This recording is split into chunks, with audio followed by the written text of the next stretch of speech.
যেহেতু ৰাইজৰ খেতিপথাৰৰ পৰা আহিছে আমি ৰাস্তা পদূলি নিৰ্মাণ কৰাৰ প্ৰেচিডেণ্ট তৎপৰতাত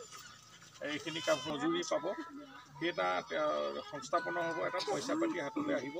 আৰু দ্বিতীয়তে ৰাস্তাটো হ'ব দুইটা কামেই হ'ব লাগে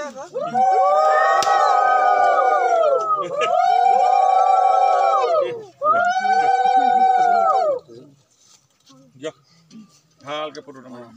দিনটো মই ইতিমধ্যে পুৱাই কেইবাটাও কাৰ্যসূচী সমাপন কৰিলোঁ প্ৰথম অৱস্থাত আমি ৰাঙলী যিটো অঞ্চল মিলন পঞ্চায়তৰ এটি MG নগৰ ৰাস্তা উদ্বোধন কৰিছোঁ এখন বিদ্যালয়ৰ ৰাঙলী প্ৰাথমিক বিদ্যালয় এখনৰ বাউণ্ডেৰী ৱাল আৰু এখন আদৰ্শ বিদ্যালয় মই আজি মাহমা বলিজানৰ প্ৰায় 6.5 কোটি টকাৰ আধাৰশিলা স্থাপন কৰিছোঁ আৰু লগে লগে এখন ফুটবল খেল আৰু লগতে এতিয়া ইয়াত আহি আকৌ ৰাঙলী অঞ্চলত জৰিগুৰি প্ৰাথমিক বিদ্যালয়ৰ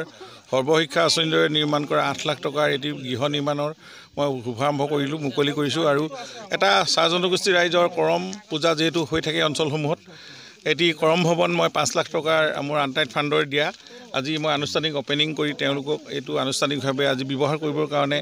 মই উৎসৰ্গা কৰি দিছোঁ গতিকে আজি দিনটো তেনেকৈ 6টা কাৰ্যসূচী আছে আৰু ইয়াৰ পাছতো এখন আদিবাসী ছাত্ৰ সন্থাৰ ফুটবল খেল খটখটিত আছে এখনত মই এতিয়া অংশগ্ৰহণ কৰিম আৰু অহা কাইলৈ 2 ডিচেম্বৰ অসম দিৱসৰ দিনা আমি চৰাইদেউ যি ঐতিহাসিক এখন আমাৰ এই বিশ্ব ঐতিহ্য ক্ষেত্ৰ এতিয়া নতুনকৈ ঘোষণা কৰা এই তাতে আমি অসম দিৱস উদযাপন কৰিম স্বৰ্গদেউ চাউলুং চুকাফাৰ 16 আঘোণ তাৰিখে আহি অসমত ভৰি দিয়াত তেওঁ অসমীয়া জাতি গঠনত আমি স্বৰ্গদেউ চাউলুং চুকাফাৰ কথা আমি সকলোৱে জানো গতিকে অহা কাইলৈ চৰাইদেউত সকলোকে উপস্থিতি কামনা কৰিছোঁ আৰু আমি এনেধৰণে চৰকাৰী উন্নয়নবিলাক গাঁও অঞ্চললৈকে গৈছে আমি দেখিছোঁ বিদ্যালয়ৰ প্ৰশিক্ষণ হৈছে ইয়াত কৰম ভৱন হৈছে ৰাস্তা পদূলি নিৰ্মাণ হৈছে বা এনেধৰণে গাঁও উন্নয়নত জল জীৱন মিছন হৈছে অৰুণোদয় পাইছে তেওঁলোকে উদ্যমিতা আঁচনি এপ্লাই কৰিছে মহিলাসকলে PMI ঘৰ পাইছে তে এনেধৰণে ৰেচন কাৰ্ড সকলোৱে পাইছে এইবিলাকে হৈছে উন্নয়নৰ নমুনা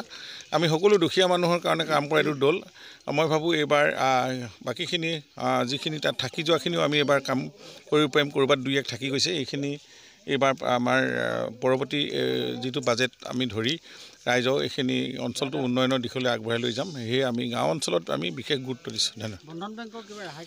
বন্ধন বেংকত আমি এতিয়া MFI মাইক্ৰ' ফাইনেন্সৰ এইবাৰ 50,000লৈকে তেওঁলোকক NOC দিয়া হ'ব চাৰ্টিফিকেট মানে তেওঁক বেংকে নিবিচাৰে আৰু চৰকাৰে পে'মেণ্টটো কৰি দিব আমি এইটো কাৰ্যসূচী আমি 13 পৰা 14 তাৰিখে ইয়াতে আমি জিলা ভিত্তিত আৰু সমষ্টি ভিত্তিত আমি মাতি তেওঁলোকক NOC চাৰ্টিফিকেট দিয়াৰ ব্যৱস্থা কৰিম আৰু চাইকেল বিতৰণ আছে আনন্দৰাম বৰুৱা আৰু মানিকান্ত কাকতিৰ এৱাৰ্ড আছে আৰু ৰেচন কাৰ্ড বিতৰণ এনেধৰণে আমাৰ কেইবাটাও কাৰ্যসূচী আমাৰ 10 তাৰিখৰ পৰা 20 তাৰিখৰ ভিতৰত আমি কৰিম আনুষ্ঠানিকভাৱে এইবিলাক মিটিং কৰি আমি আৰু যোৱা ধুমুহা আৰু বানপানীত যিসকলে ক্ষতিগ্ৰস্ত হৈছিলে এটা DBT হ'ব ডাঙৰ প্ৰায় 300 কোটি টকাৰ যাৰ ঘৰ ভাগিছিলে বানপানীত বা তেওঁলোকৰ ষ্টৰ্ম ডেমেজ হৈছিলে সেইবিলাকো পাব আমি সেইখিনি আমি 6টা কাৰ্যসূচী আমি অহা 13 পৰা 15ৰ ভিতৰত আমি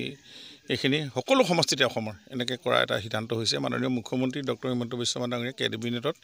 এইখিনি ঘোষণা কৰিছে আৰু সেইখিনি মতে আমি কাৰ্য কৰিম ধন্যবাদ যিকোনো খবৰৰ বাবে যোগাযোগ কৰক 7099017330 অথবা 7099017990 নম্বৰত